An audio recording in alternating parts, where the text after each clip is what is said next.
Hello friend, જય માતાજી, જય સિયારામ, ગુડ મોર્નિંગ, શુભ સવાર। અત્યારે આપણે સવારમાં જાગી ગયા છીએ વહેલા, કેમ કે આપણે તમને બધાને તો ખબર જ હશે કે આપણે વહેલું જાગી અને ટિફિન બનાવવાનું હોય છે। તો હવે આપણે રસોઈ બનાવવા લાગી જશું। કોણ વહેલા 5 વાગે ઉઠીને ટિફિન બનાવે છે મને કોમેન્ટમાં જણાવજો। આજે આપણે બનાવવાની છે ભાખરી અને દહીં તીખારી, કેમ કે આજે આપણી પાસે શાકભાજી કંઈ એટલા બધા છે નહીં, એટલે દહીં તીખારી અને ભાખરી બનાવવાની છે। તો આપણા વિડીયોની અંદર કન્ટિન્યુ બન્યા રહેજો। અને હા, બીજી એક પણ માહિતી આપવાની છે કે લાલો મૂવી જોયા પછી કેવા અનુભવ કોને થયા છે, એ તમને જેવા થયા હોય એ જણાવજો ને મને જે અનુભવ થયા છે મૂવી જોયા પછી એ હું તમને વિડીયોની અંદર જણાવીશ। પહેલા તો હું રસોઈ બનાવી નાખું, ઘર કામમાંથી ફ્રી થઈને પછી હું તમને એક સરસ મજાની વાત જણાવવાની છું। તો મારા વિડીયોની અંદર કન્ટિન્યુ બન્યા રહેજો।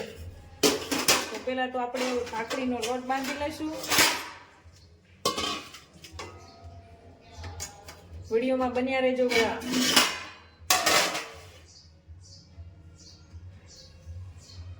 વિડીયો સ્કીપ કર્યા વગર પૂરેપૂરો જોવા વિનંતી। અને નવા હોય તો ચેનલને સબસ્ક્રાઇબ કરવાનું ભૂલતા નહીં। બનાવતા મને થયું પક્ષી મારી રાહ જોવે છે, એટલે હું આવી ગઈ ચોખા નાખવા। અહીંયા પક્ષીનો માળો છે, તમે જોઈ શકતા હશો। જો આ જગ્યા ઉપર અમારા પક્ષીનો માળો છે, ઝૂમ કરીને બતાવીશ। જો અહીંયા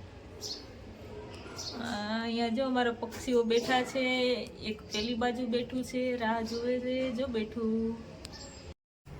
તો ફાઇનલી હવે આપણે રસોઈ બની ગઈ છે અને કિચન પણ એક સરસ મજાનું આપણે સફાઈ કરી નાખી છે અને કપડાં પણ ધોઈ ગયા છે, બારે સુકાઈ રહ્યા છે, કપડાં બધું ધોઈ નાખ્યું છે।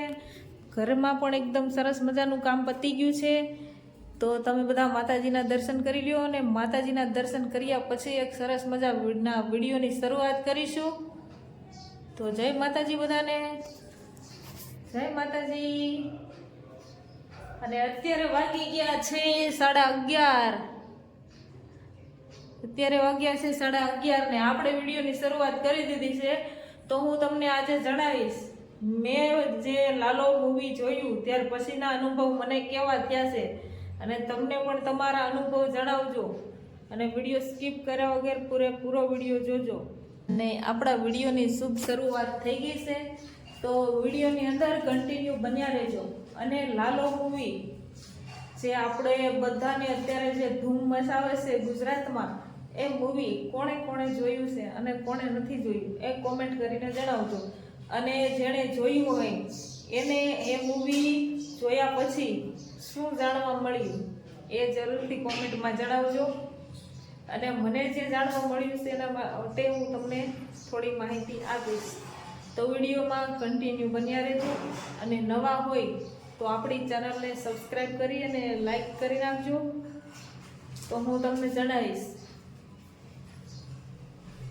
દારૂ કે ખોટા સંગત ન કરવા, આવું બધું એમાં ખાસ કરીને જણાવે છે।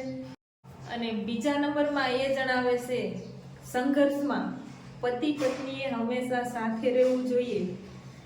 ખાસ કરીને ગમે એવો ખરાબ સમય હોય તો પતિ પત્ની જો સાથે મળીને એમાં રહ્યા હોય ને તો ગમે એવી મુશ્કેલી હોય એ પસાર થઈ જશે। અને ત્રીજો નંબર છે આપણા કર્મો માટે આપણે જ જવાબદાર છીએ। કર્મો આપણે કરીએ ભોગવવાનું પણ આપણે હોય છે। અને ચોથો નંબર છે ભગવાન આપણને રસ્તો બતાવે છે। ભગવાન આપણને રસ્તો બતાવે છે, પસાર આપણે થવાનું હોય છે। ભગવાન તમે જે લાલો પિક્ચર છે એમાં પણ તમે જોયું હશે, ભગવાને હંમેશા એને રસ્તો જ બતાવ્યો છે। સંઘર્ષ એને કરવાનો હતો, એમાંથી બહાર નીકળવાની કોશિશ એને કરવાની હતી, ભગવાને હંમેશા એને રસ્તો જ બતાવેલો છે। અને 5મા નંબરનું છે ભગવાન તમારી અંદર જ છે, એને અંદર શોધો, બહાર જઈને નહીં।